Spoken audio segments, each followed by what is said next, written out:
अस्सलाम वालेकुम dear students, अपने लेसन का आगाज़ करते हैं। हमारे पास आज एक्सरसाइज 1.2 मौजूद है क्लास 8 की।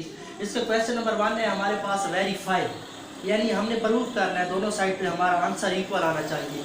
तो क्वेश्चन नंबर 1 का पार्ट ए हमारे पास मौजूद है, A union B is equal to B union ए।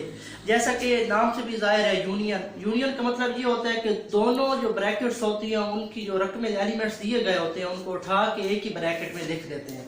लेकिन ये बात यहाँ पे ख्याल रखना है इस चीज़ का कि कोई रकम दो दफ़ा ना आए। फॉर एग्जांपल यहाँ पर 7 आ रहा है तो यहाँ पर भी 7 आ रहा है। जब हम उसका आंसर लिखेंगे तो ब्रैकेट में रकम एक ही दफ़ा लिखेंगे, क्योंकि सेट का मतलब ये होता है कि no word repeat more than once, यानी कोई लफ्ज़ दो दफ़ा रिपीट ना हो, वरना हमारा सवाल गलत हो जाएगा। तो हम स्टार्ट करते हैं।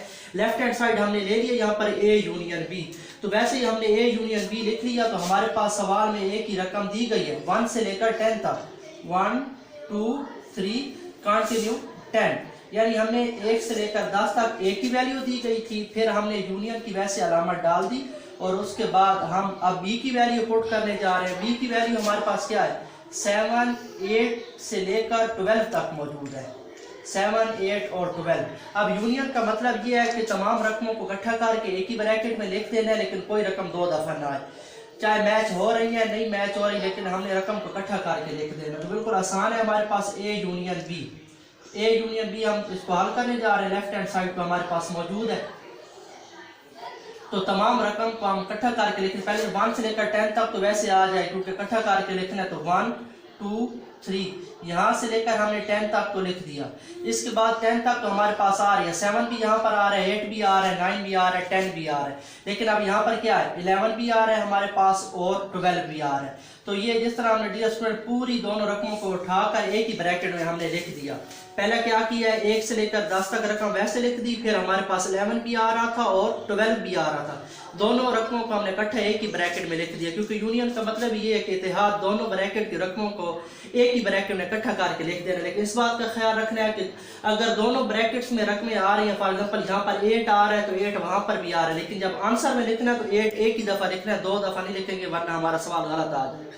तो लेफ्ट हैंड साइड का हमारे पास आंसर आ चुका है। अब हम राइट हैंड साइड की तरफ जा रहे हैं। राइट हैंड साइड हमने क्या प्रूफ करना है जी, ये बी यूनियन ए हमारे पास राइट साइड हमारे पास मौजूद है, बी यूनियन ए। तो हम ऐसे लिख लेते हैं बी यूनियन ए। पहले हम बी की रकम लिख लेते हैं। अब पहले बी का जिक्र हो तो पहले बी की रकम लिख लेते हैं, 7 8 9 10 11 और 12, ये वैसे हमने लिख दिया। फिर यूनियन की अलामत वैसे आ गई। अब हमने ए की रकम लिखनी है, वो ए की रकम 1 से लेकर 10 तक मौजूद है, 1 2 से लेकर कैरी ऑन 10 तक हम चले जाएंगे। उसी तरह ये भी बी यूनियन है, जस्ट तरतीब के साथ हम लिख लेते हैं। तरतीब से दोनों रकमों को इकट्ठा करके लिखना है यूनियन। पहले 1 से लेकर 10 तक तरतीब से लिख लेते हैं, 1 2 3 कंटिन्यू 10 तक पहुंच गए। फिर हमारे पास ये 11 भी आ रहा है और 12 भी आ रहा है। बार बार ये बात क्लियर कर रहा हूँ कि कोई रकम दो दफा नहीं लिखनी ब्रैकेट में, वरना हमारा सवाल गलत हो जाएगा। ठीक है जी।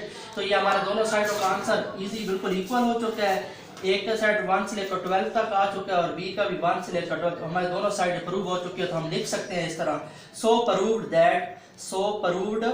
दैट के पास साबित हुआ left hand side is equal to right hand side.